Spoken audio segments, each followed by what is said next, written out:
besides the Sabbath of the Most High, and besides your gifts, and besides all your vows, and besides all your freewill offerings which ye gave unto the Most High.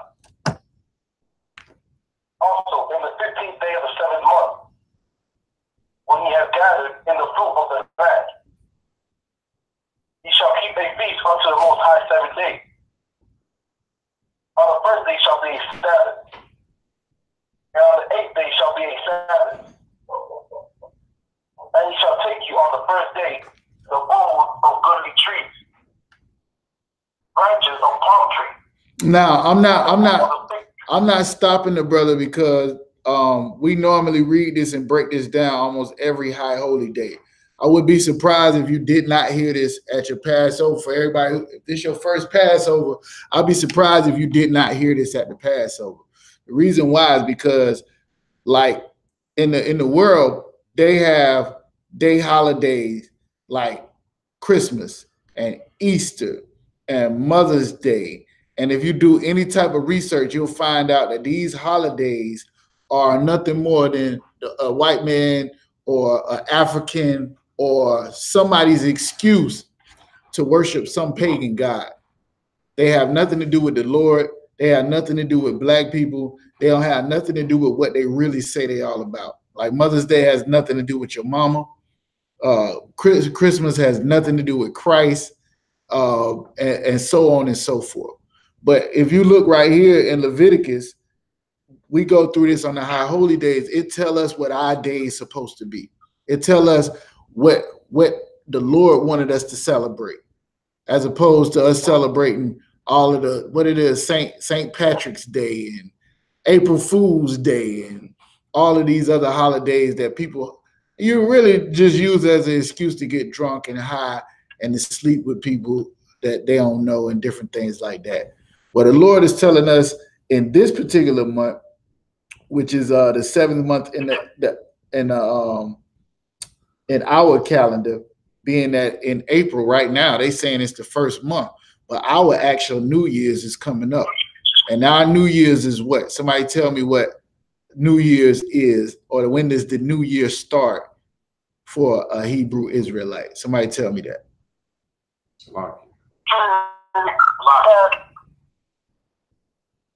Go ahead, whoever says Salaki. Yes, Salaki, sir. The New Year is the Passover. The Passover starts the New Year.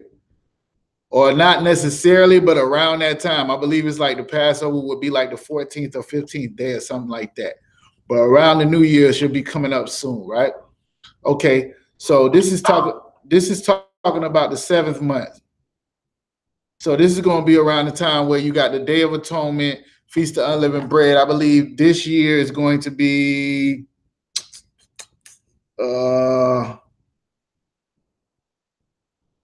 September 19th it was for last year. Okay, so it'll be different this year, but it's around September time. You have the Day of Atonement, and then you have what they call the Feast of Tabernacles. And the whole point of this is to remind us when the Lord had us in the wilderness and we dwelled in booths, when we slept in tents. Right now, your house compared to the white man's house that he could talk to and say, cut on the water, and the water cut on and say, do this and do that, and everything happens the way he wanted, and the air conditioning work and the running water is clean. Your house is still a booth compared to the white man's house, or compared to these rich cats in Israel. So this is the thing is talking about. Go ahead to verse 41, and we'll go ahead and finish at 42. Oh God. Verse 41. And ye shall keep it a feast unto the Most High 7 days in the year. It shall be a statute forever in your generation. Ye shall celebrate it in the 7th month. Ye shall dwell in booths 7 days. All that are Israelites born shall dwell in booths. Go ahead to verse 40. Go ahead and read the last two. Oh God. Verse 43. That your generations may know that I made the children of Israel to dwell in booths when I brought them out of the land of Egypt. I am the Most High your power. And Moses declared unto the children of Israel the feast of the Most High. All right, you got that? This was the Feast of Tabernacle. That's what he wanted Moses to do, tell the children of Israel to dwell in booths, and that's what they were celebrating in Nehemiah. All right. Any other questions? Go ahead. I don't know if this is a dumb question out of one, but I just wanted to know if Adam and Eve had a mom and dad. You're not asking that question, right? Well, it was just out of curiosity, out of one. No, I'm saying, is that the question you're asking? If they had a mom and a dad? I just wanted to know if Adam had a mom and a dad. You know what I'm saying? Like, of course. Don't you have a mom and a dad? Sir. Do you know anybody? Have you ever met anybody who did not have a mom and a dad? No, sir. So why would Adam and Eve be any different? I completely understand how to walk. I just wanted to know, like, how would you break that down? How would you prove that? Right. I think we did this before. Officer Shaward just broke this down a couple of weeks ago, and we have to do this over and over again because what we was taught is Adam and Eve was the first people on earth, and the whole world started with Adam and Eve, right? And anytime you say anything different than what people have been taught their whole life, it kind of throw them for a loop. Like, wait a minute, hold on, wait a minute. Are these cats really saying that Adam and Eve wasn't the first people on earth? When the Bible clearly says that Adam and Eve was the first people on earth, right?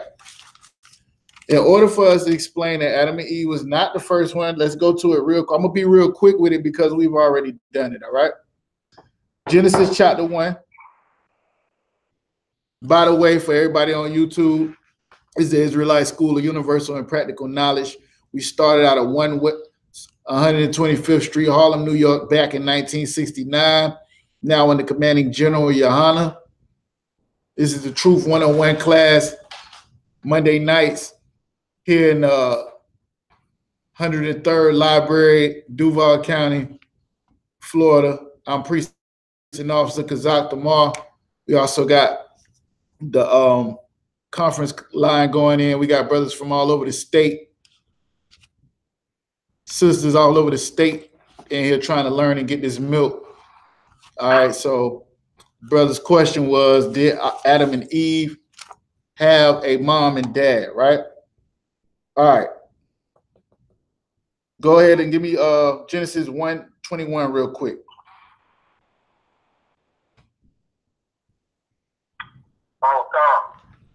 Genesis chapter 1. Salakia. I want the brother who asked the question to read it. So I got it. Genesis chapter 1 and 21. And God created great whales and every living creature that moveth, which the waters brought forth abundantly after their kind, and every winged fowl after his kind. And God saw that it was good. Stop right there. Now, this is the creation story. The Most High is giving the order to the angels, telling them what to do. They're doing it. He is the Most High power, and he have created powers to do his work. Meaning, if the Lord wants to destroy you, he ain't got to come off his throne for nothing. He has powers in place to do that. So when somebody, like, you might get one of these Old Testament Yah, where they be like, Yah only, right? What they don't understand is the angels do the work of the Lord. The men of the Lord do the work of the Lord. The women of the Lord serve the men of the Lord who are doing the work of the Lord, and everything works together. So this is the creation. Ain't no men on the earth. It's only the angels, right? He's already creating fish and birds and everything. Now, Officer Sharatazah, is he creating two birds? Is he creating two whales? Is that what it sounds like here? Read it over in your mind if you got to, but just answer the question what you think. There's no right or wrong answer. He created more than two birds and two whales. Right. Because it's saying, and every living thing that moveth, he brought forth abundantly. You see that? After their kind. Right? Okay, and after he created all these animals, the ones, the fish and the birds and all of this other stuff, read verse 22 so we can see what he told them. And God blessed them, saying, be fruitful and multiply. So now, even though there was more than two whales, even though there was more than two birds that he created at one time, he still told those, I don't know, maybe it was 1,000. Maybe it was 8. It don't give a number, but we know it was more than 2 because it wasn't one set of birds that he created that had to be fruitful and multiply. You understand? All right, keep going. Be fruitful and multiply, and fill the waters in the sea, and let fowl multiply in the earth. Go ahead, skip the 24. And God said, let the earth bring forth the living creature after his kind, cattle and creeping things, and beasts of the earth after his kind. And it was so. Now, does this sound like two cattle, like one cow and a male cow and a female cow, and they brought forth everything, or a male horse and a female horse? Sir. All right, go down to verse 26. Here's the man. Here's the man and the woman. Go ahead. And God said, let us make man in our image, after our likeness, and let them have dominion over the fish of the sea. Let him? Did it say let him? And let them. What is the them? Who is the them? Sharatazah. More than one. More than one. So off top, the order was given to let us create man, meaning mankind, in our own image, and let them have dominion. You see that, right? Keep going. And let them have dominion over the fish of the sea, and over the fowl of the air, and over the cattle. So was he putting, let's just say if this one man that he was created, was he putting him over 2 birds, 2 cows, 2 fish? Was that what was going on here? Sir. What's happening? What's happening, priest? Explain it to me in your own words.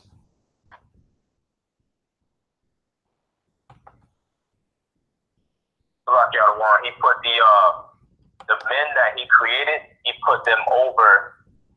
He gave them dominion over, which means that they are over the sea, the fish of the sea, the fowl of the air, and the cattle, and over all the earth. Dominion meaning that he put them over these things. Okay. All right. Now, so this is when you first hear about man, right? And all you hear first is he got dominion over all the other animals that he created. Read verse 27.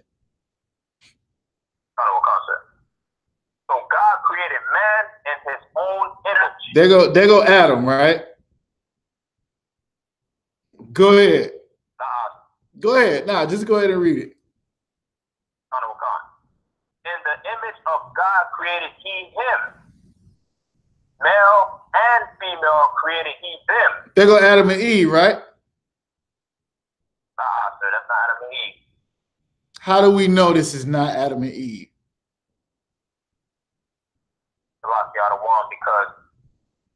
Because he hasn't brought up Adam from the dust yet. Adam ain't even heard about no Adam. Male and female, he created him just like he did the whales, just like he did the cattle.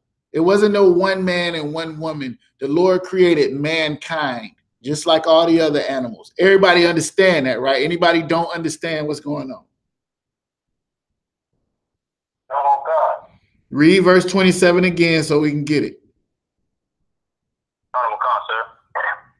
So God created man in his own image. In the image of God created he him. Male and female created he them. Y'all got that, right? Keep going. Oh, God.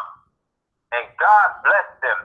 And God said unto them, be fruitful and multiply. Just like he told all the other animals that he made more than one of, he told them the same thing. Now, drop down to verse 31 for time's sake. Verse 31. And God saw everything that he had made, and behold, it was very good. And the evening and the morning were the sixth day. What day was this? The sixth day. All right, read the chapter 2, verse 1. This is the next. Now remember, he made male and female on the sixth day, right? Go ahead and read chapter 2, verse 1. The heaven and the earth were finished, and all the hosts of them. So the heaven and the earth was finished on the sixth day, and everything that went in the heaven and earth was done in this particular 6,000 years or 6 days, however you want to look at it. You got that part, right? Read verse 2. And on the seventh day, God ended his work which he had made. Now, are there men and women on the earth at this time? Yes, sir. There are men and women on the earth. Where's Adam and Eve? They haven't been brought up yet. How you know that? They're there, but the Most High haven't given Adam the law yet. You speaking as a person who know what you're talking about. If I'm a Christian, how you explain that to me? I believe, now I could be wrong. I believe that a Christian knows numbers, and 6 comes before 7, right? On the 6th day, everything was done, and on the 7th day, he rested, right? Give me chapter 2 when we talking about the 7th day, and give me verse 7. Genesis 2 and 7. And the Lord God formed man of the dust of the ground, and breathed into his nostrils the breath of life, and man became a living soul. Okay, so now this is Adam right here, right? But we already had men and women on the earth. So now this answers your question of, did Adam and Eve have a mother and father, right? All right, because Eve don't even come out till later. What this is talking about when it says he breathed into his breath, the breath of life, is he gave Adam the right to be a different from a Neanderthal or a caveman, if you will, or somebody just run around and just eat what they want, have sex with whatever they feel like it, kill at will if they feel like it, to a man that can follow laws, who can understand the voice of the Lord and adhere to it. To say you can do this, you cannot do that. This is the breath of life. Precept.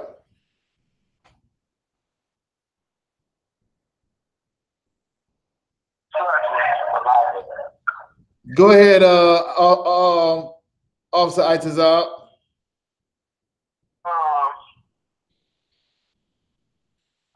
Basically, right? The breath of life scripture. I don't know where it's at. All right, Trooper Mashamar, go ahead and give it a try. Ezekiel chapter 37. What's Ezekiel chapter 37? That's the dry bones? Yeah, let's go ahead and get that. While we getting that, one of y'all officers, let's go ahead and give me Sharatazai. Give me Deuteronomy 30 and 19 real quick. We're going to get Ezekiel so we can see what he was talking about. When the men was already on the earth, Adam was already alive. Well, he was alive, but he wasn't living. Just like we was before the Lord breathed the breath of life into us and we became a living soul. Just a nigga running around, chasing hoes, getting high, waking up to get high again, selling dope, whatever you did in the world, you ain't got to tell me. I don't even want to know that cat. I want to know the dude that's got the breath of life breathing. I want to know that sister that's done changed her life and that's serving the Lord. Why? Because who is my brother? Who is my sister? Those that do the will of my Father. Somebody got my precepts?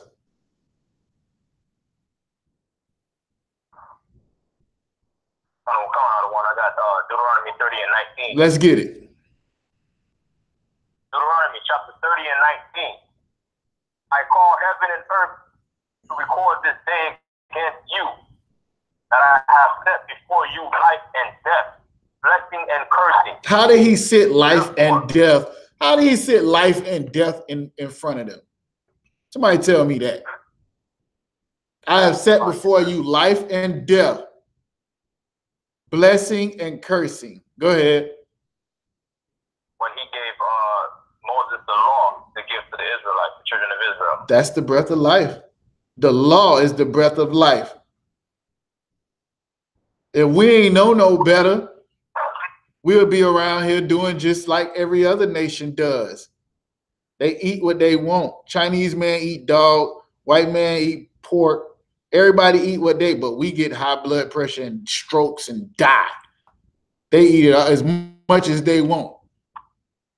Call it a delicacy. Oysters and shrimp and crab and all that stuff. They eat, nothing happened to them. We got all kind of issues. You know why? Because the Lord told us not to. So that we would live. They talk to their mama and daddy however they want to, but the Lord told us to honor our mother and father, that we may live. They can serve these other gods and do everything they want to do, but the children of Israel, we are not allowed to do it.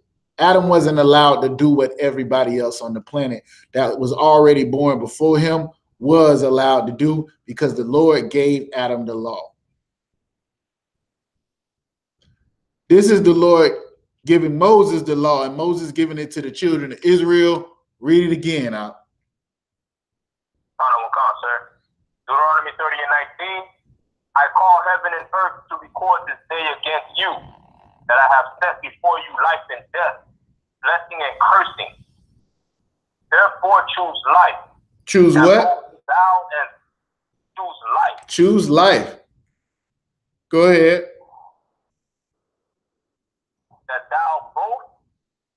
That both thou and thy seed may live. So here's what he's saying.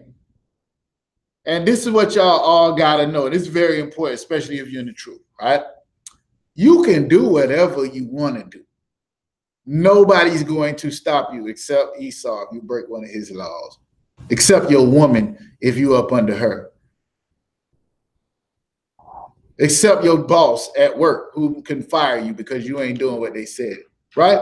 But in reality, you can do whatever you want to. I don't know if y'all ever met them people that they don't care about nothing. They just do whatever they want to do.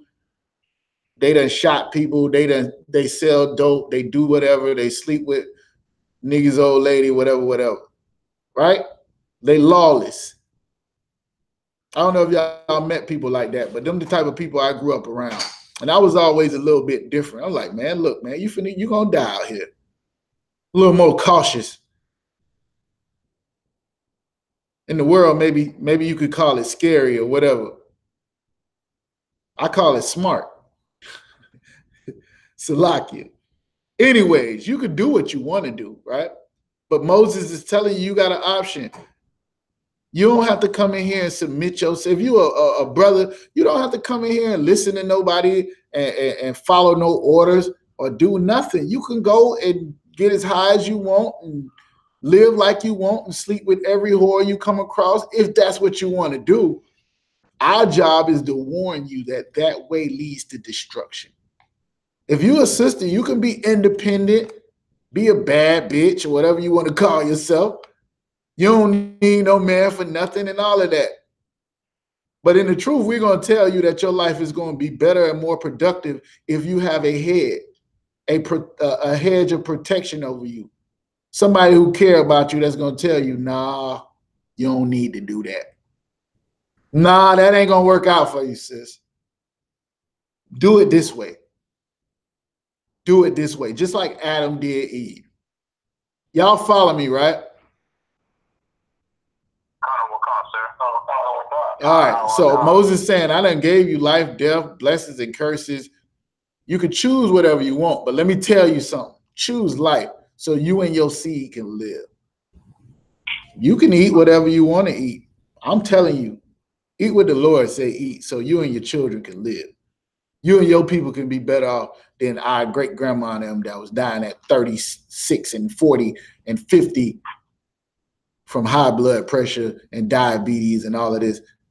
Maybe they ain't had the knowledge we had. Now that you know, you can't just act like you don't know no more.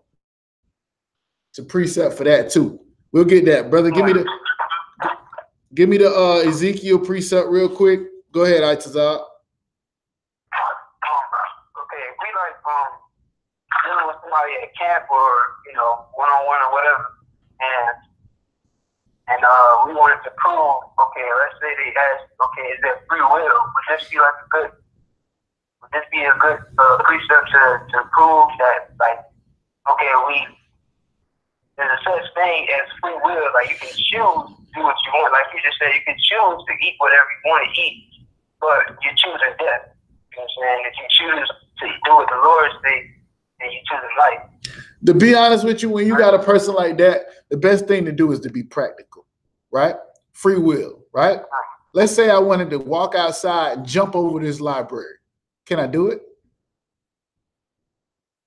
You said, could you jump over the library? Can I jump over the library? Yes. Why not? That's what I want to do, right? I can do whatever I want to do. Can I just jump? Can I just jump right here and land at the Passover? Save all my gas money. Just land at the Passover. And on the way there, get a fly garment. Some kind of way while I'm in the sky. Can I do that? You can't do what you want to do. You cannot do what you want to do. That's free will, right? I can do whatever I want to do. Everything in life is about choices. Everything. This is why sisters need a hedge of protection, because they cannot make the right choices all the time. They can, some smart sisters can for the most part. But what I mean is, when I say that, is a brother is going to deal less emotional about the choices he makes, if he in the truth. Now, you have some men that act like women, and they are emotional. I ain't talking about them. I'm talking about the brothers we raise up in here. You take all the emotion out of it, and at the bottom line is, what did the Lord want? What is the right thing for myself? What is the right thing for my family? What is the right thing for my kids? Should we celebrate this holiday? Should we do this? Should we eat that? Should I deal with this sister or not? It's all about what the Lord said about it. So free will goes out the window because you can't do whatever you want. Life is all about choices. This is exactly what this precept is saying. So if that's your point you're trying to make to them, of course. You got good and bad. You got blessings and curses. You got all of that. And these are all the results of the choices that you make. Don't be no fool. I know plenty of fools. A dude, Pimp C, said it at one time. You know how many cats in the penitentiary trying to prove to somebody they wasn't no punk? They made a choice. They made a choice. Either let somebody think they was a punk or get 25 years. It's up to you. You can do whatever you want to do. Did I answer your question, Itazab? No, what kind? All right, Most High in Christ. Like Go ahead. Like you, sir. Like I got that precept you were looking for. All right, yeah, let's do that so we can get up off this, and then I'll take the shot, whatever you got. Hold it in the shot for a second. Go ahead and read it real quick. Tell her where you at. All right. Hebrews chapter 10 and 26. Hebrews. Ezekiel. Oh, you talking about, oh, there's no more sacrifice? That's what you're talking about? Yeah, let's go ahead and get that, then. Go ahead and get that. You're going to take me somewhere else, man. Who got the Ezekiel, the Valley of the Dry Bones? Who got that? Read that real quick before the brother go into it, because I might go off somewhere else. Go ahead. Valley of the Dry Bones was really, it's not just a couple verses. I know. I just want the part where it breathes the life, the breath of life into him, or whatever, something along those lines. That's what I want. I'll go 4 through 6. Ezekiel chapter 37, verse 4. Again, he said unto me, prophesy unto these bones, and say unto them, O ye dry bones, hear the word of the Lord.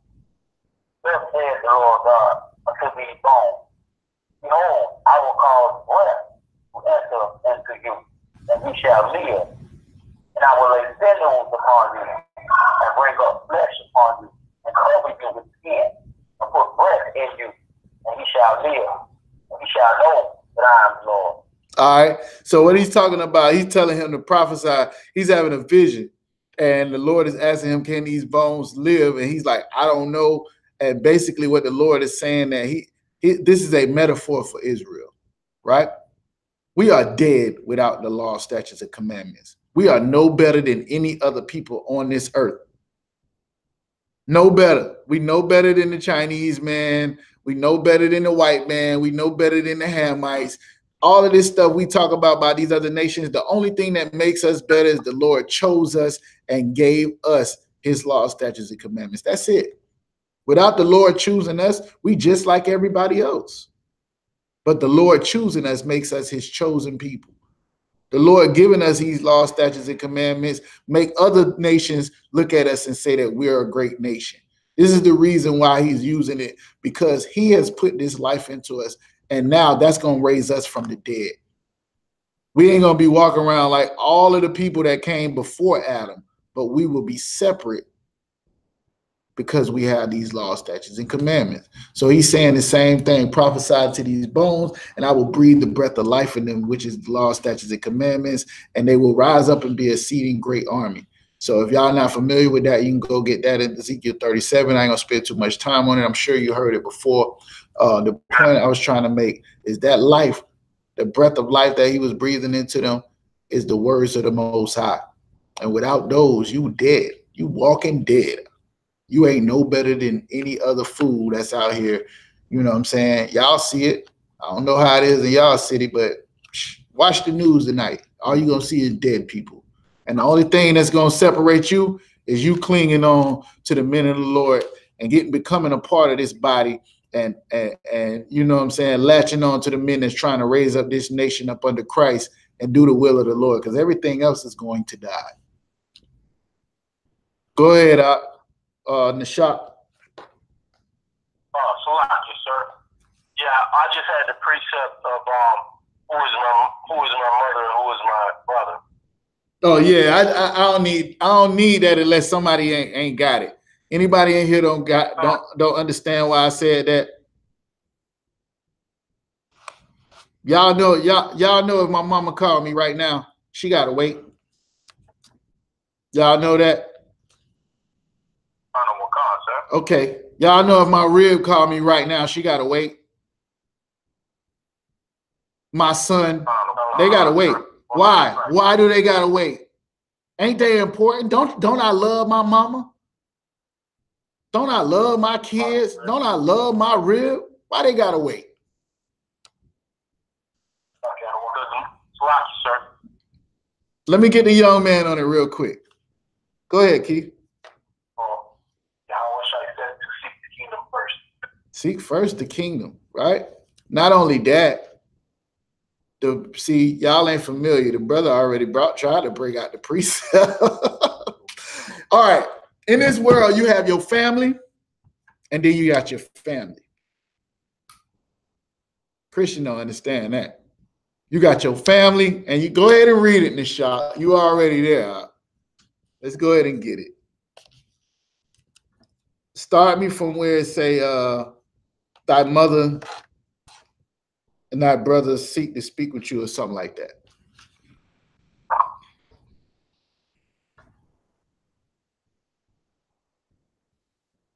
In the shot, you got me on mute up.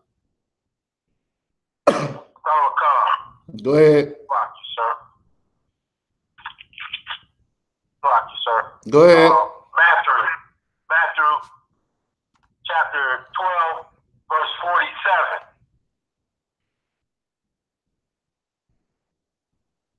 Then one said unto him, Behold, thy mother and thy brethren stand without, desiring to speak with thee. So Christ was in the middle of doing something like similar to what General Muhammad is doing right now, teaching class. Similar to what I'm doing right now, teaching the class, right? Or he's got the attention of some people. He trying to tell them what the Lord wants. And his mama and daddy didn't want to talk to him. Go ahead. They desire to speak with him. Right? Go ahead.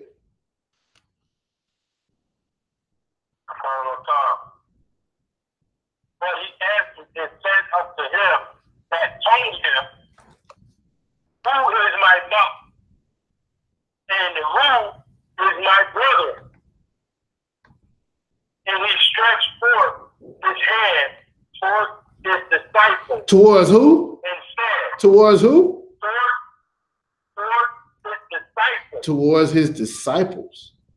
He stretched forth his hand towards his disciples. Now, we just did disciples in class yesterday. What's a disciple? Trooper Mashamar. Trooper Mashamar.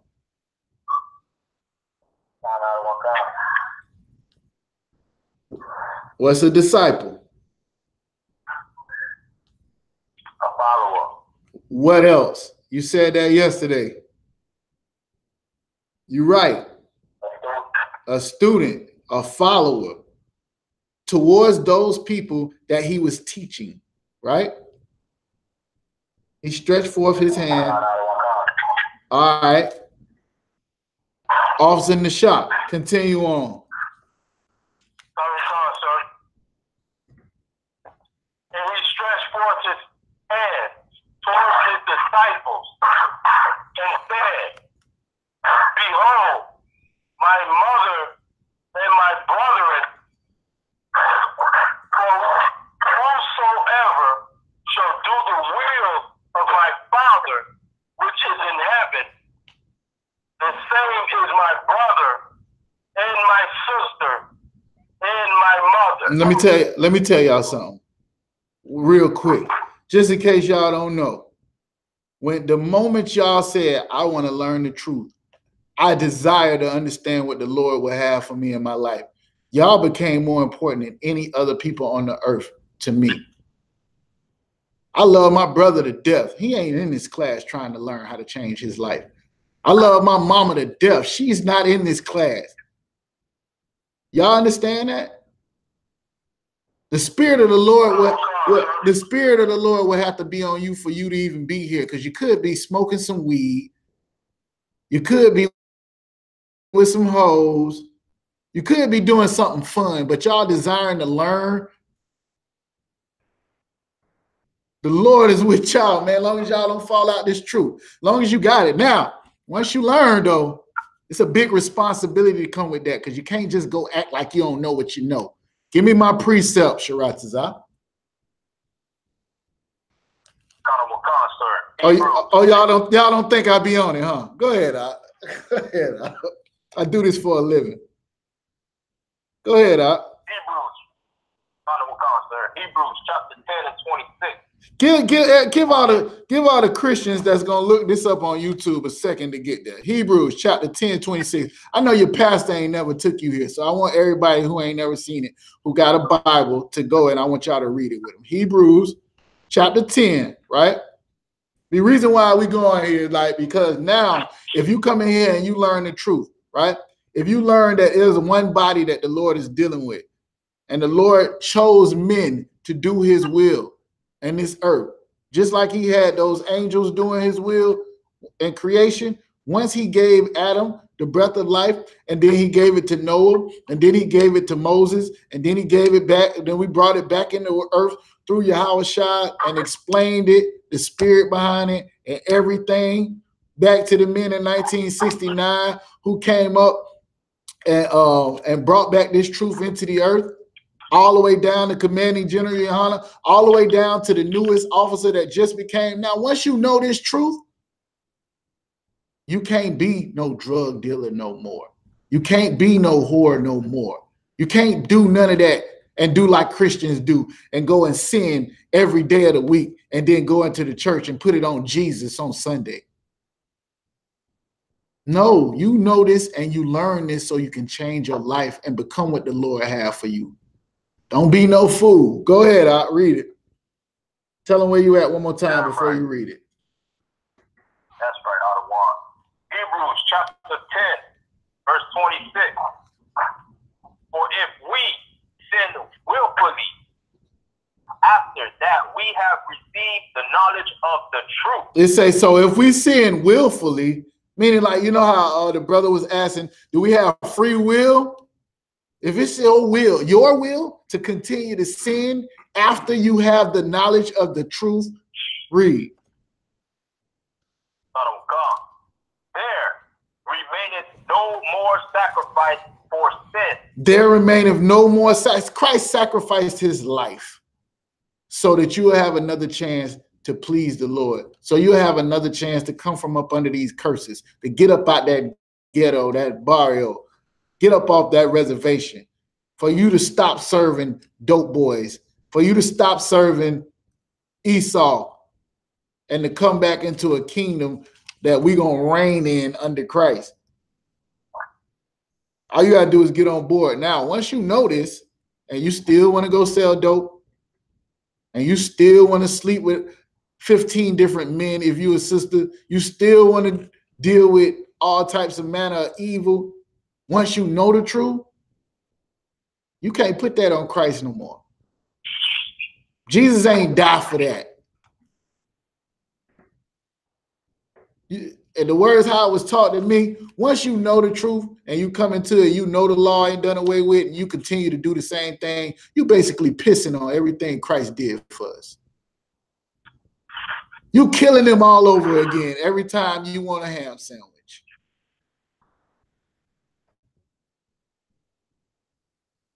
We ain't in here to play, man. We trying to fix these things, man. I'm tired of going through it, man. Tired of it. Give me the breath of life like he gave Adam. And I'll put away pork and weed and hoes and everything that I loved in the world. And I'll seek first the kingdom. And I'll get all the blessings that the Lord got for me. Y'all can do whatever y'all want to do. But as me in my house, we gonna serve the Lord. Everybody get that, right?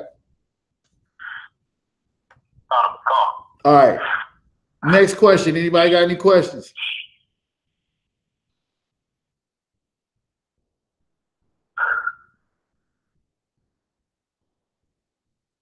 I have a question.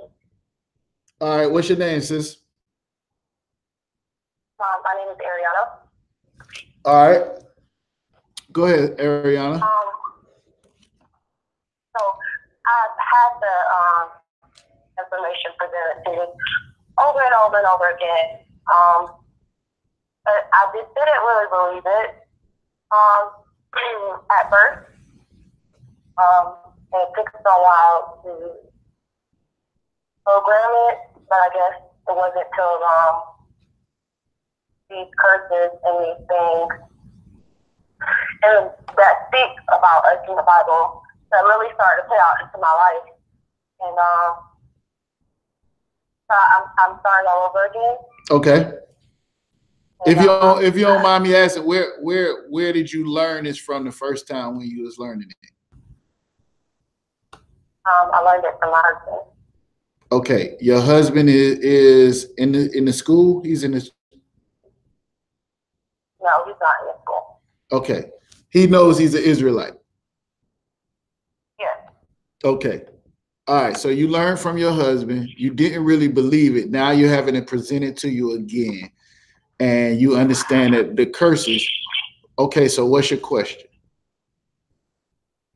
Well, my question would be, my question would be how to, I guess, repair a relationship with the Most High. Oh, that's simple enough. First question, let me ask you this. Is your husband okay with me answering that question for you? Does he know you here? He doesn't know I'm here, but he doesn't know I exist right now. So. You said he don't know you exist? Is that what you said? He knows I exist, but he's not acting as if I do.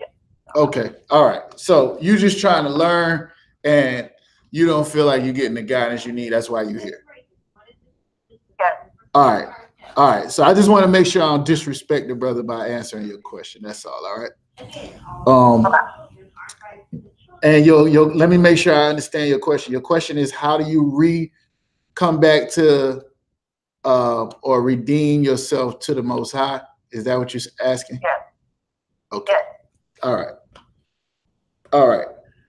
What I'm gonna do is I'm gonna use this as a moment to kind of see what the priest, the brothers that learn up under me, how they would deal with, and then I'll answer your question. All right, if you don't mind. Okay, that's fine. All right. So one of the officers, what would be the first precept you would go to if somebody asked that question?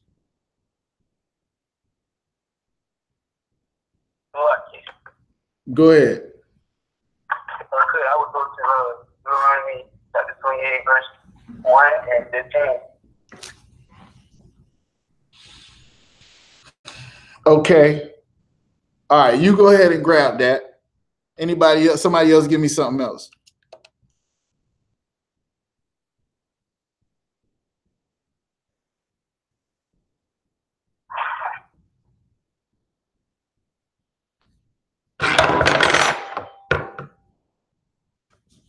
Nobody got nothing else? Crickets? Here you have a sister that's saying like, look, I done been through it. I didn't really believe it. Now I know that we was doing wrong. How do I get back in the good graces of the Most High? And none of y'all priests don't have an answer for the sister. The only reason I'm doing it like this, because I thought of like 1,000 scriptures. I ain't know where to go first. So I figured somebody Go ahead. I'll go to Deuteronomy chapter 7. What verse? And I would start at I would say 12 all the way to 15. All right. So hold what you got, because you're not an officer. I want to get my officers first. Oh, okay. Now, Itazal, let's go ahead and get yours while you got it, and then I'll pull what I would have pulled. All right. Okay. Go ahead and start. Go ahead and start at verse 1 real quick. Okay, good. Deuteronomy chapter 28, verse 1. And it shall come to pass, if thou shalt hearken diligently to the voice of the Lord thy God, to observe and to do all his commandments, which I command thee this day, that the Lord thy God will set thee on high above all nations of the earth.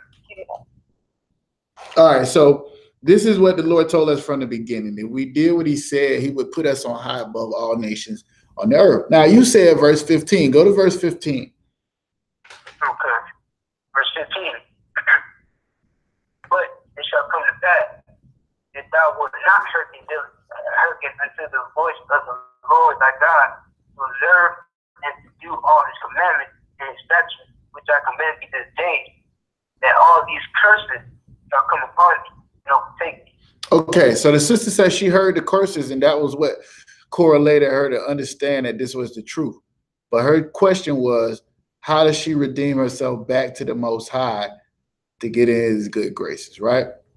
And you bringing out this, how would you explain that that was going to help the sister, I guess? Go ahead. Because what it's saying, like the first thing is to listen and to do what the Most High is saying. Keep his commandments, keep his statutes. You know what I'm saying? If we do that, then instead of cursing, we will have over these other nations instead of being body. Okay. All right. This is the first one I will go to. Could be just me. I don't know. 2 Chronicles chapter 7 and verse 14. Somebody get that for me real quick. 2 Chronicles chapter 7, verse 14. Go ahead. Go ahead.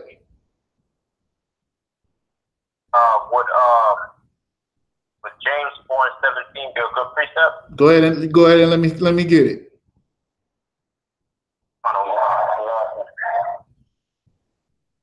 Go ahead, Sharatazar. 1 second. James 4:17.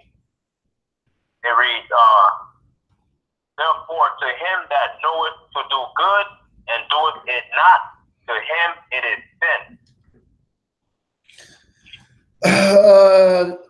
Y'all ain't helping me get back. Listen, I understand all that. I'm trying to get back to where I need to be with the Most High. How do I do that? Mashamar, you said you had something? Go ahead. 2 Chronicles chapter 7, verse 14. But my people shall call by my name, shall humble themselves. First of all, who is the Lord's people? Who is the Lord's people, sis? You said Ariana, right? That's her name? Yes, yes. Who is the Lord's people? The Jews, the 12 tribes. The tribe, right? The children of Israel. So this is specifically to them. The Lord said, if my people, go ahead. Which are called by my name, shall humble themselves. Shall do what? And pray. Humble themselves. All right, so here's what you got to understand. Here's what you got to understand, sis. Once you know the truth, there's only 3 things that can separate you from the Most High. That's the lust of the eyes, your lust, the lust of the flesh, and the pride of life. So the biggest one being your pride. If you can get over your pride, you'll be able to redeem yourself. Officer Nishak, get me the Lord resisteth the proud. Read it over from the top, Officer Mashamar. Trooper Mashamar Salakia. My people, which are called by my name, shall humble themselves and pray and seek my face. And seek my face. What is it, Salakia? What does it mean to seek the Lord's face? Give me one of the officers to answer that question. What does it mean to seek the Lord's face? Go ahead. To observe, hearken unto his word, keep his law, statutes, and commandments. That's what Itazar brought out. If you would listen to everything I'm saying, hearken unto my voice and do what I'm telling you to do, I will set you on high above all nations. If you would not, then you're going to have to follow these curses. Now, we broke all of the Lord's laws. Now we're trying to get back. He's saying, if you will humble yourself, stop being so proud, and seek my face, meaning come back to the words that's already here. This word's been here the whole time we've been sinning. The whole time we were celebrating Christmas and eating what we want to and living like, you know what I'm saying, everybody else around us and not separating ourselves from the other nations. All of these words was right here, but we didn't know who the Lord's people was. They'll tell you, you will hear white people say, if my people who are called, they ain't called by the Lord's name. The Lord don't love everybody. When you understand he loves you, it should give you a responsibility to do what he says to do. That's seeking the Lord's face. Doing what he says to do. That's showing the Lord you love him. Following and keeping his commandments. Somebody give me that precept. Keep going, Mashamar.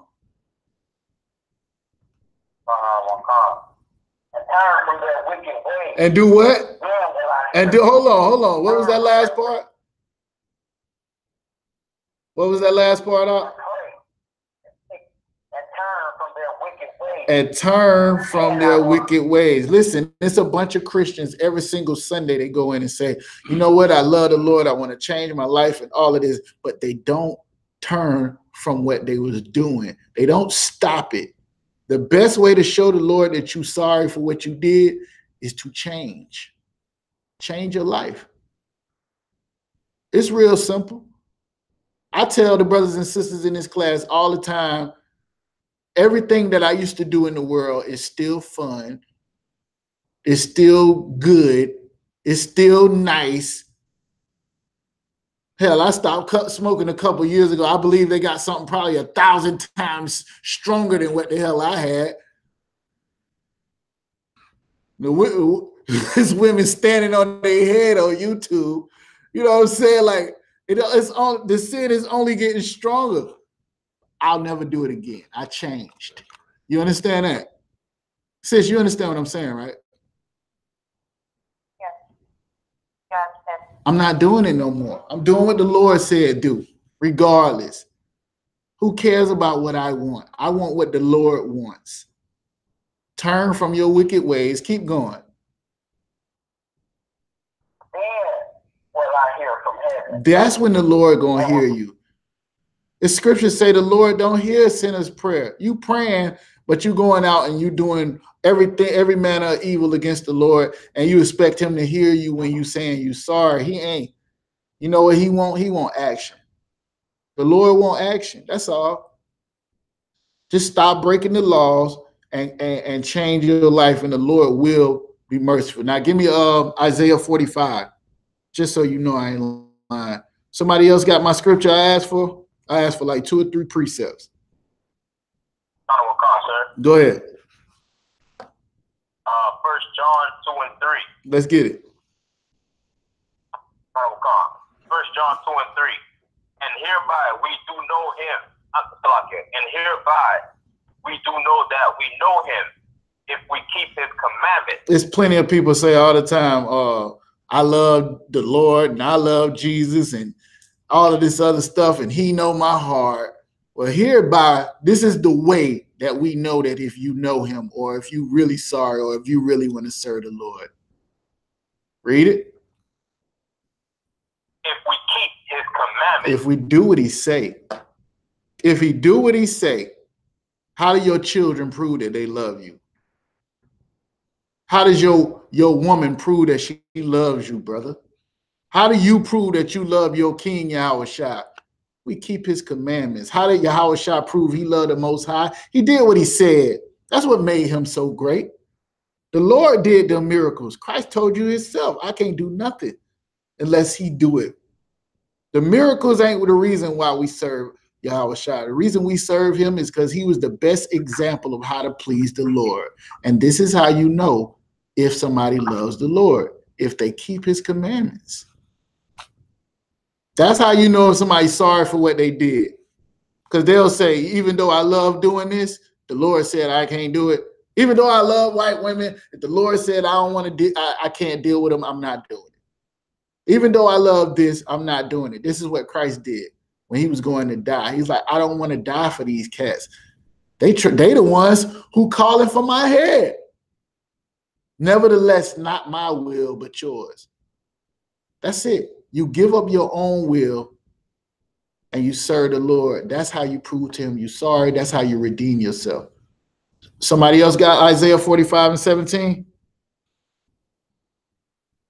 Was there another precept that I asked for? Go ahead. Deuteronomy 1:5:1. You want it? I don't think I asked for that one. Hold that one right now. Give me Isaiah 45.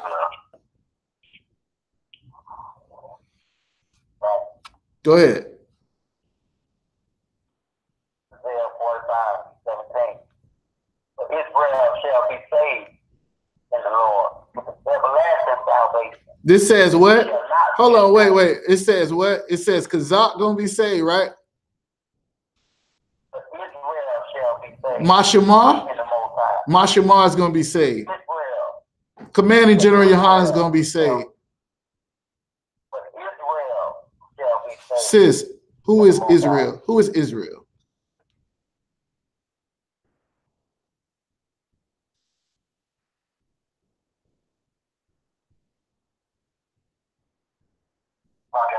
Sis, you there? I'm talking to the sister. Oh, okay. Who is Israel? Israel. The children of Israel. Children of Israel. Right. Do you believe that you are the children of Israel? I do believe it. Okay. So this is what it's saying about you in the scriptures. Read it again, Mashma. But Israel shall be saved in the Lord. With everlasting salvation. The Most High is going to save all of his people, whether you do right or not. The problem is, in this lifetime, some of us are going to have to die and be born in the kingdom because we ain't going to fight for it. We ain't going to change and receive the blessings that the Lord got for us now. So we're going to die and we're going to have to go through hell our whole life here because we ain't going to change. What we fighting for is the Lord's kingdom on earth. When Christ was teaching his disciples how to pray, what they was praying for is thy kingdom come, thy will be done in the earth. That's what we want. We want the Lord's kingdom to come and his will to be done in this earth. And how is it going to happen? Through men and women that serve the Lord and change their life. Everybody else can go out and have a ball. Everybody else can have fun. Be happy. You know how many faggots around here happy? They happy. They having fun. They living their best life. My best life requires me to reign over other nations. And the only way that's going to happen is if the Lord get these white people from up over us. If the Lord get these Africans from up over us, because we can't do it. So since I need that kind of power, I got to stop trying to use my own power to do what I want to do and do what he want me to do. You understand what I'm saying, right, sis? Yes, I understand. Okay. All right. Did I answer your question? Yes, thank you. All right. Most High in Christ. Did I have another precept? Somebody had another precept I asked for? All right, Trey, give me that one you had. Let's see if that went with it.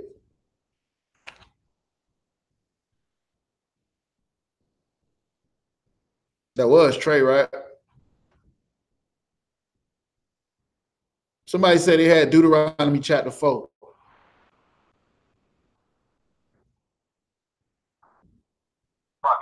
Go ahead. I got something in Proverbs. I don't know. You know what I mean? Go ahead. Go ahead. You want to pull it? Go ahead, priest. I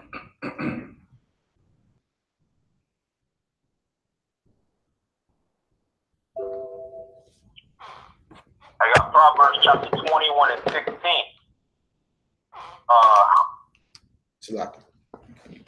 Proverbs 21 and 16.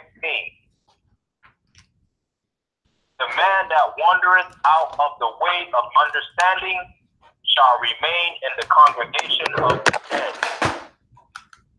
dead. Okay. Keep going. Is more to it, or that's it? That's the other one. The man that wandereth out of what? The man that wandereth out of the way of understanding Mm-hmm. shall remain in the congregation of the dead. Now, here's the thing that you got to understand. If y'all sitting in here, the Lord has allowed you to understand some things that he will not allow. Christ said, my sheep hear my voice, right? Meaning, there's a lot of people going to hear this. And just like the sister was saying, man, Captain Katazai was a trooper in this school. And me and him used to talk for 2-3 hours at a time at night. like when he was coming in learning this. And I found out I was an Israelite, but I ain't really believe everything because I had already been indoctrinated. I was raised Christian. I tried to get away from that, became a Muslim for years and years, thought I was a Rastafarian and every single thing else. The scriptures say you'll be tossed to and fro with different doctrine. This is one of the curses that would happen to us. We running away from this book because the white man done use this book when it's our book. Ain't no white people in the book. It's our book. We just don't have the proper understanding on it. Now that the Lord is putting this truth back out into the world, it's our responsibility and our duty to come back to our culture and to live like he said to live and to get from up under these other nations and to be great and to be rulers. Give me Revelations, what is it, 5 and 9? Give me Revelations 5 and 9 real quick. Trey, you still ain't got that Deuteronomy 4? Mashamar, you got it?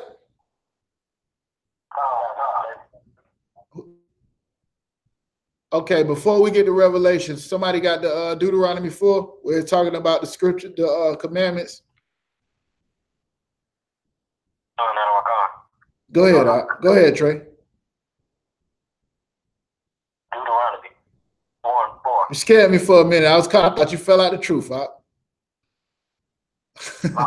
No, I'm just messing with you. Go ahead, huh? But ye that did cleave unto Yahweh, your power, are alive, every one of you, this day. Behold, I have taught statute and judgment, even as Yahweh, my power, commanded that ye should do so in the land whether ye go to possess it. Okay, so let's give me a little background. This is Moses, right? He's speaking the words of the Lord, saying, I have taught you statutes and commandments, and you should do them in the land where you're going. Go ahead.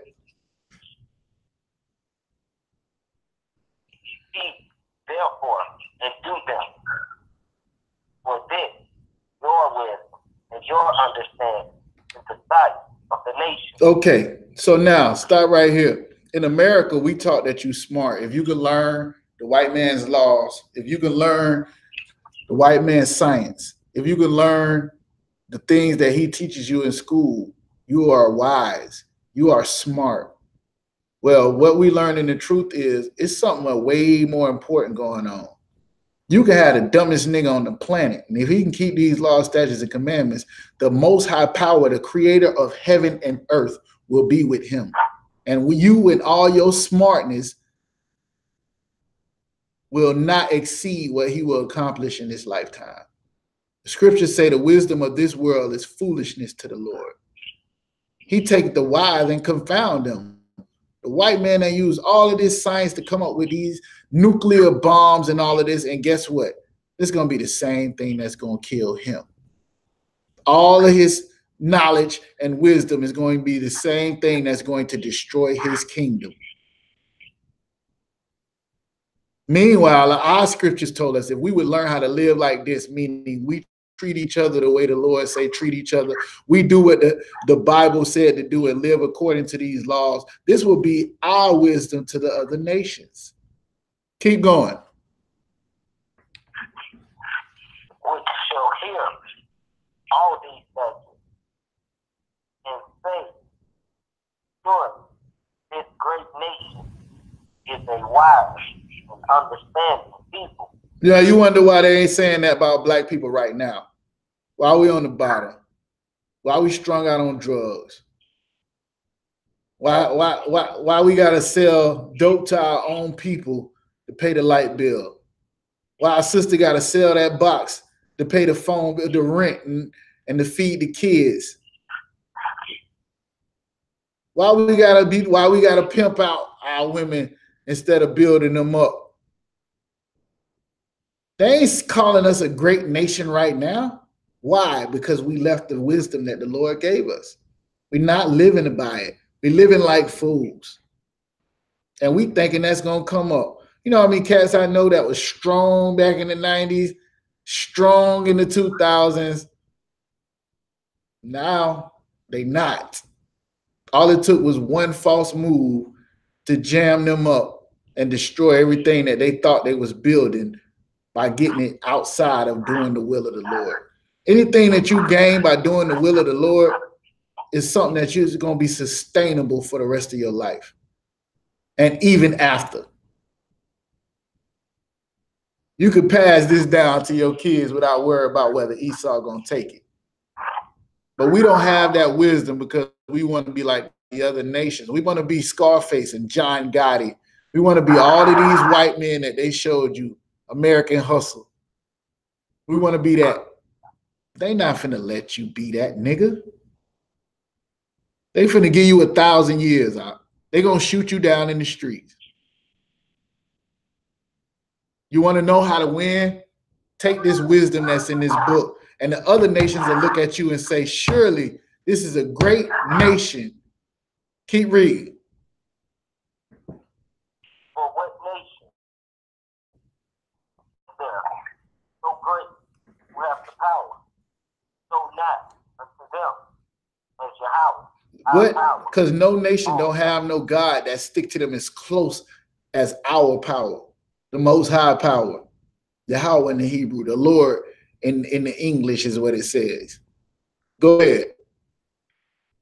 As Yahweh, our power is in all things that we call it.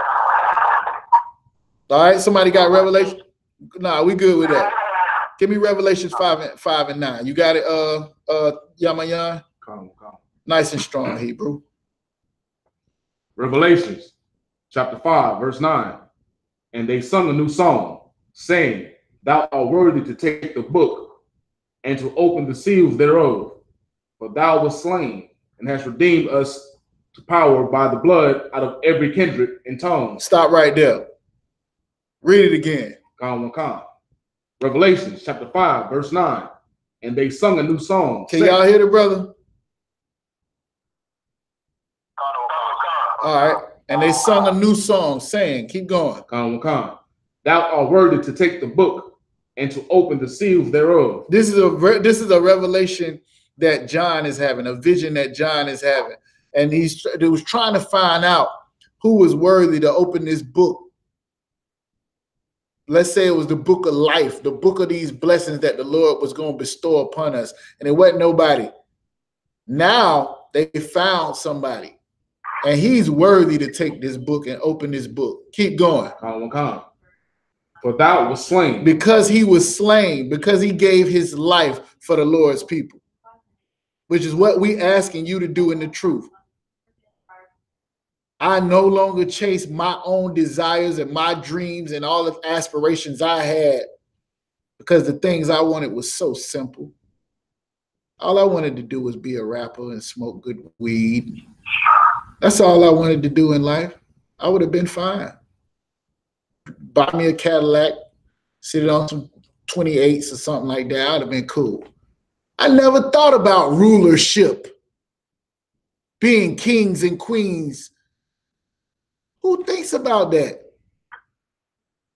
But the Lord opened my eyes one day. Now, Christ, this is who he's talking about in this vision. Christ was slain, so which means he gave his life for the Lord's people.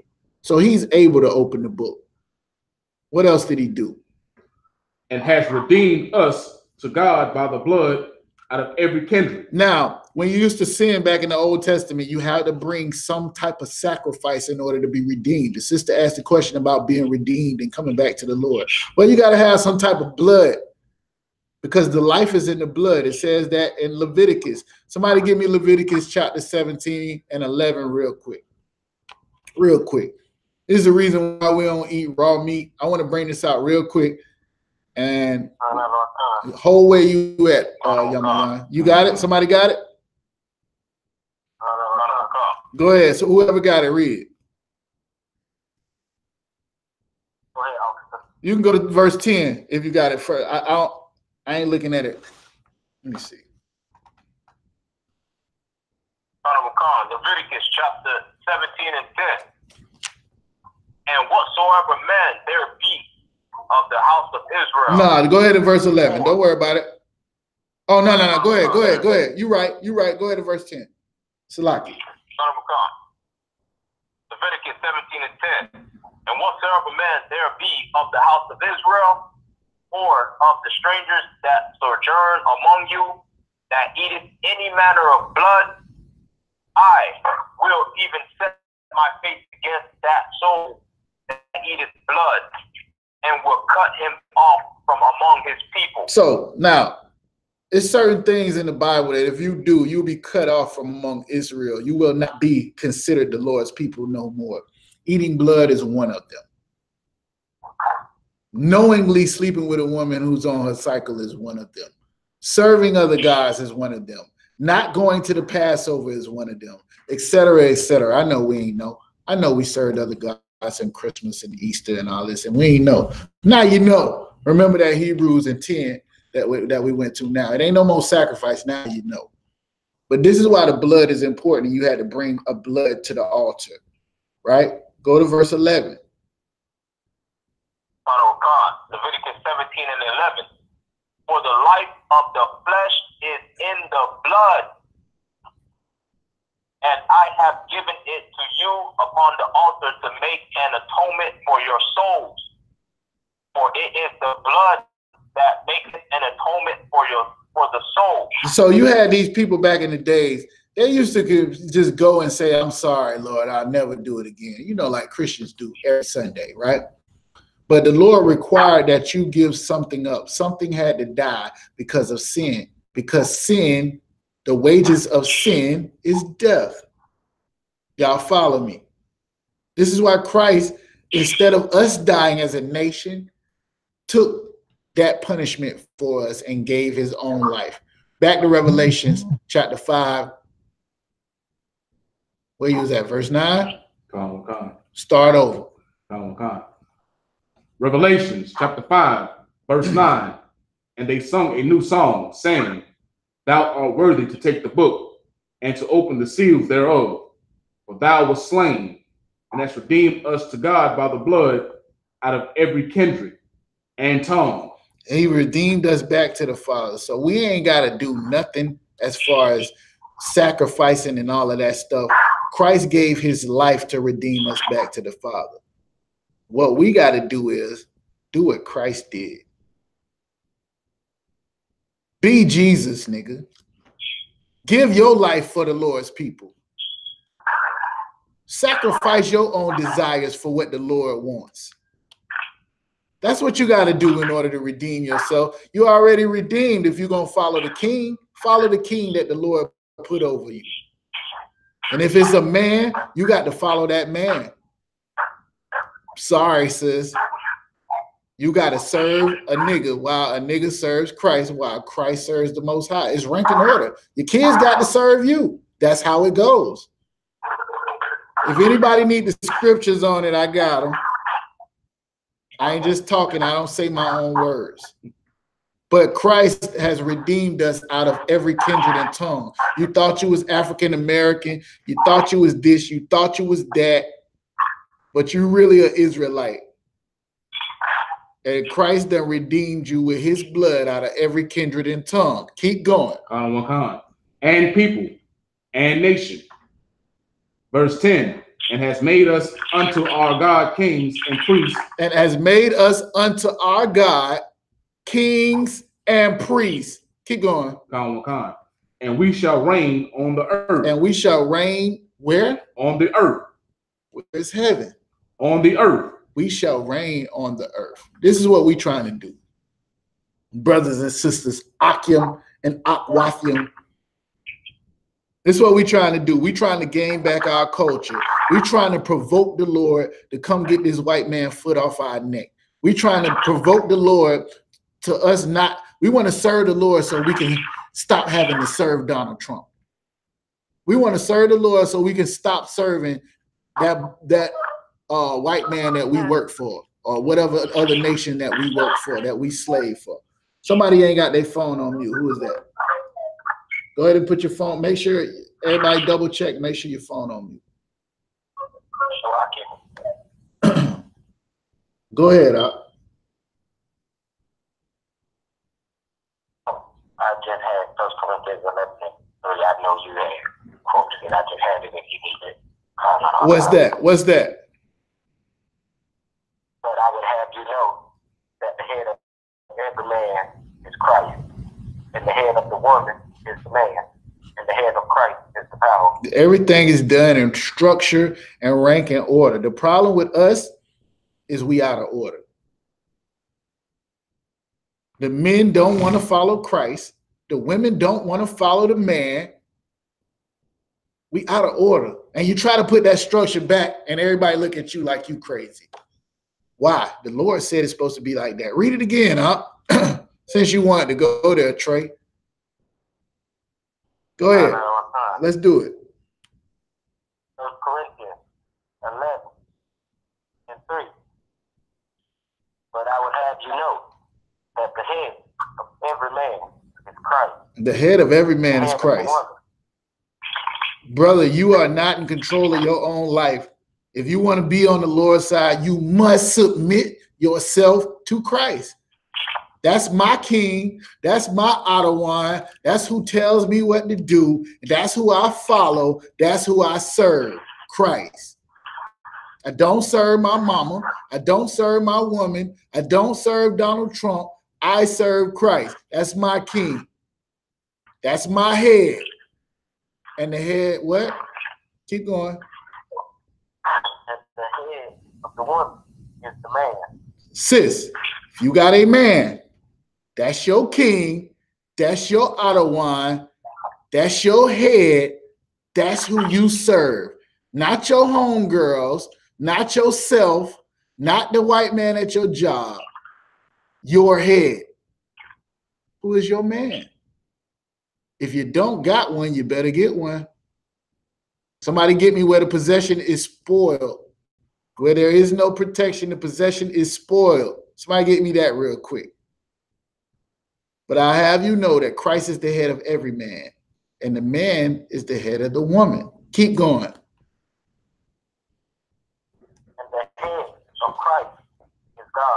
And the head of Christ is God. He earned that right. That's what the brother was talking about in Revelations 5:10. He earned that right by being willing to give his life for us. Even before we even knew anything about the truth. Whatever you was doing when you was out there in the world, wilding, down bad, whatever you want to call it, licking, robbing niggas, whatever you did, it don't even matter no more. Just come in and change your life out. Just change your life out. It don't even matter what you did. You tell me it ain't no stone cold killers in here. And I see them keeping the law, statutes, and commandments of the Most High. And I see them never robbing nobody, never murdering nobody, never sleeping with another man's wife again. Go ahead. Go ahead,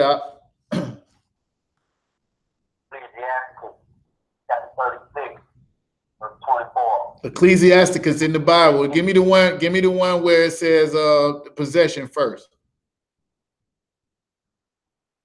Chapter 36, verse 24. And for just so y'all know, let me make sure. Let me get the 1611 real quick.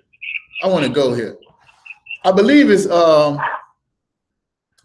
Ecclesiasticus 26. I believe it's 26. I know the brother is in 36. Let me make sure. Hold on, real quick.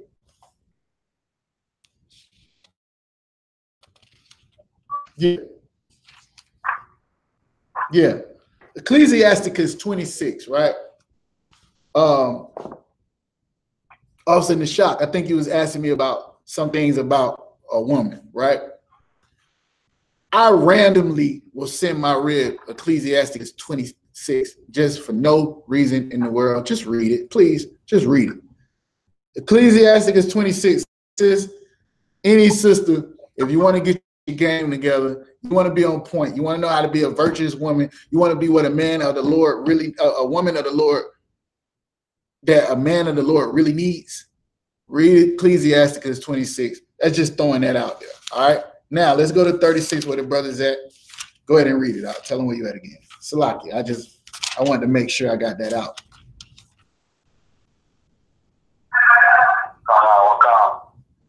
Ecclesiasticus chapter 36, verse 24.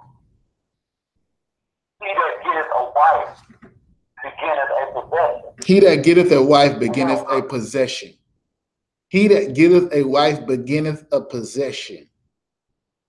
Let me see if I have is any sister in here, can any sister in the class tell me what that means? He that getteth a wife beginneth a possession. What does that mean?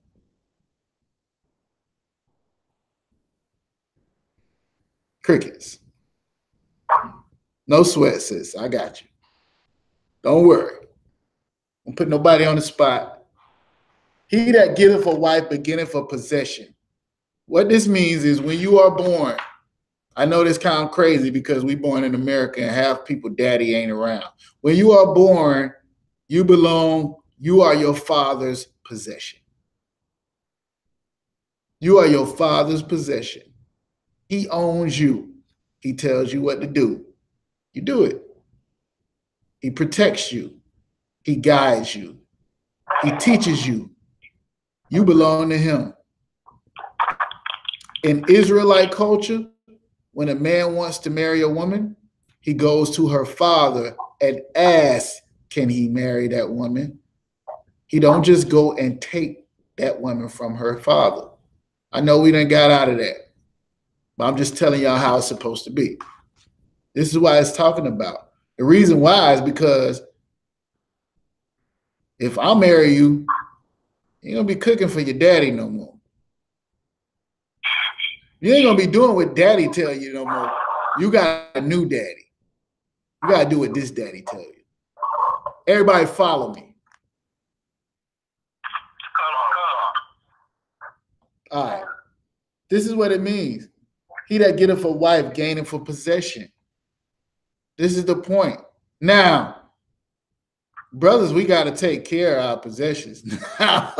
Let's not get it twisted. You have a responsibility that comes along with that. Don't be no fool. Don't take on something you can't handle.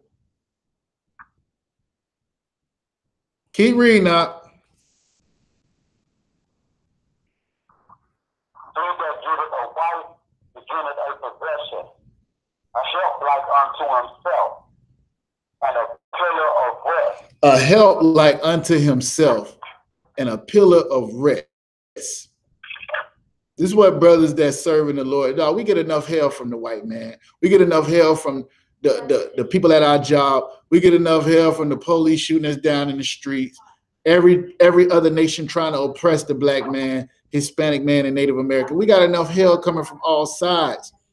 When a brother get a woman, she should be a pillar of rest, a help like unto himself. Meaning, if you're going to do something, it's going to be just as if I did it or better than if I did it myself. We on the same team. You, me. A pillar of rest and a help like unto himself. No, they don't make a lot of women like that no more, brothers. Well, train them up. Spend some time with them. Work with them. Help them. Just like the brothers in the truth gonna do you. When you come in this truth, you don't realize how messed up you is. You think you had it all together. But some brother that's over you is gonna take the time to correct you, to check you when you're doing wrong, to show you these scriptures, to teach you what type of man you're supposed to be, that the Lord wants you to be. And if the Lord is with you, you'll follow and you'll have the protection of the men of the Lord over you. So just like it works for a man, it works the same way for a woman. You can't just expect you're going to come in all toe up, still got the dope boy mindset when you come through the door, but you expect a woman to come through and automatically be what she's supposed to be. Nah. Officer Shawar used to check me every time I talked to him for the first year. I didn't have no conversations without getting checked, and I needed it. This is what I signed up for. Why would I come in truth and be the same guy I was in the world? I wanted to change. I wanted to become a better man. I signed up for it. I took every single check and still do to this day. Well, if that sister wants to be raised up, if she wants to be what the Lord would have her to be, she will take your correction and she will become a pillar of rest and a help like unto yourself. Everybody gets that. Keep going.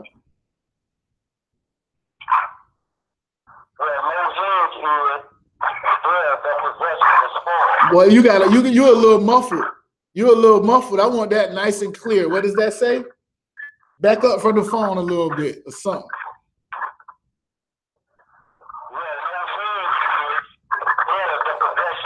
You nice and loud, but you still, it's like you all up. Hold on 1 second. Let me get Yama. Can you read that for me? Tell them where it is.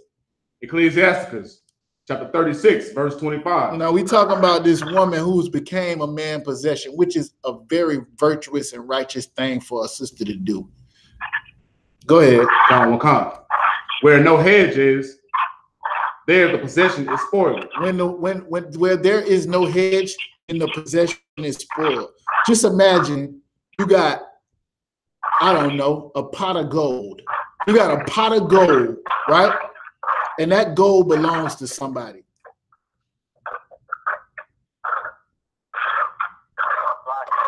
Hold on 1 second. I got it. I'm on it up. Just imagine you got a pot of gold, right? And that pot of gold belongs to somebody. But they don't have nobody protecting it. Nobody standing ground to make sure that nobody steals it or does something stupid with it or whatever the case may be. What happens to that pot of gold without somebody protecting it? There, the possession is spoiled. It's spoiled. It ain't no good. It ain't gonna be there. Somebody gonna take and do with that pot of gold what it wants to do. Y'all understand what I'm saying?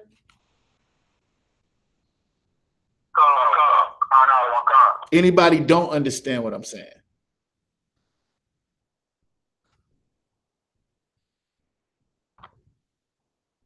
All right. So that being said, it is a woman's job to be a help like unto. It's her job to be a pot of.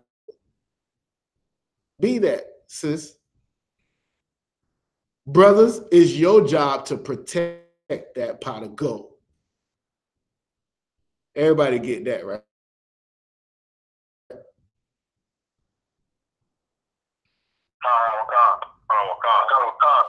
All right, any questions?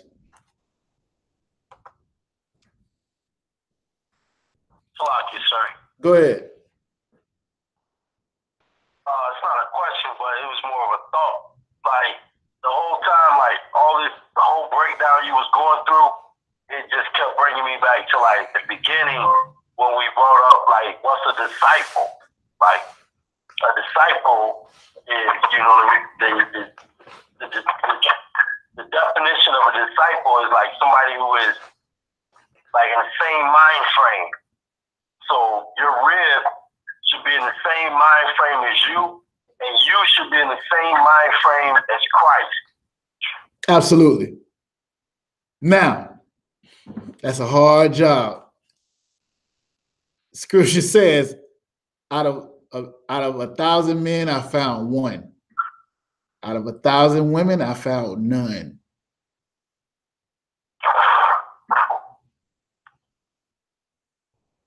What that mean? If you find me a sister that's teachable, that say, I want to learn. I'm going to listen to what you got to say. I'm going to do what you tell me to do. Find her. Now, just keep in mind, our sisters have been through the same hell and the same oppression and the same programming. And if not worse, you bring in, you know what I'm saying, the feminist movement and Real Housewives or whatever, and Love and Hip Hop, whatever, all the programming they got to go through to tell you that the black man ain't nothing. And then you trying to tell them something. They not finna listen to no nigga. Is you crazy? It's no different than you get a brother who trying to make a little bit of money or something in the streets and you try to tell him about Christ. He can't see Christ. He don't know him. He's not a disciple. He's not a student. You get it, right? Find you a woman that's teachable. She ain't teachable, then she doesn't want to be saved. Don't save her. She don't want to be saved. Huh? She don't. She having fun. She's getting high. She's sleeping with whoever she wants to. She don't need a nigga for shit. Salakia for my language. But that's what they say. She don't need you. Now, for a woman who wants to be saved and all of that, then the kind of women that a priest and an officer and a captain and a general and a trooper and a young man needs, that's trying to change his life. He needs a woman that's teachable. But in order for you to expect that out of a woman, you must first become teachable. You can't expect your woman to do something and then you blowing up, you getting checked and you got a problem with it. You want to fall out the truth every other day. You sinning all day and all night and you expecting a woman not to? No. You in a fantasy world. Lead by example. Out. The men that I serve, the men that I say con out of one, con two when they say something and I do what they tell me to do, even though I ain't got to, those men are the example of the type of men I want to be. Therefore, I become their disciple. I become their student, right? You ain't showing a woman nothing that's no different from any other nigga in this world. What makes you so special? Because ain't none of us shit, really. The only way we is because of the wisdom of these laws, statutes, and commandments, which is what this whole class was all about.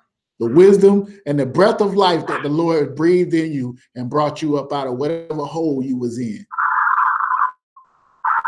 Everybody get that, right?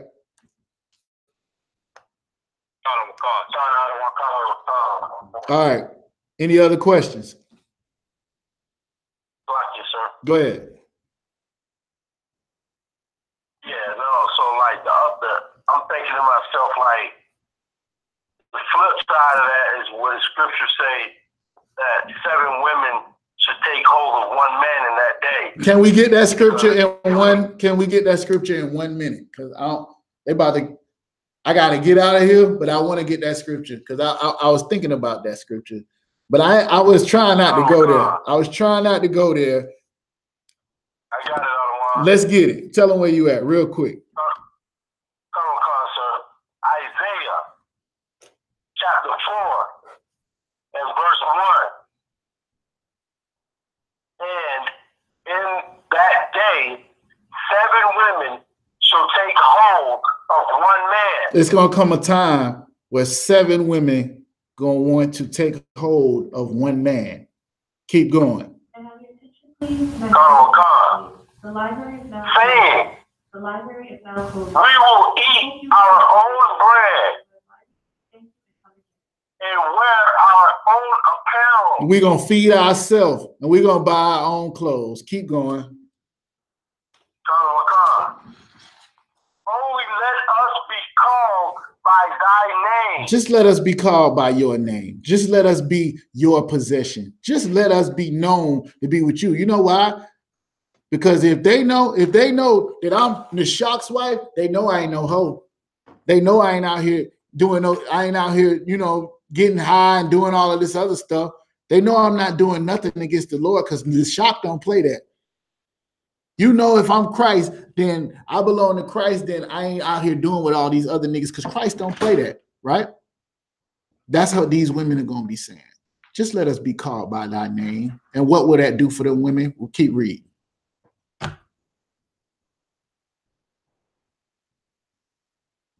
Keep reading, now. Come on. Just let us be called by thy name.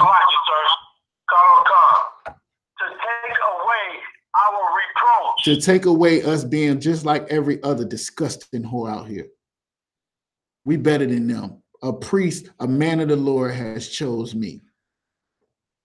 Well, we got to first be chose men, and then we got to do the choosing wisely. All right. With that, I'm going to turn the class over to priest and officer Nishak.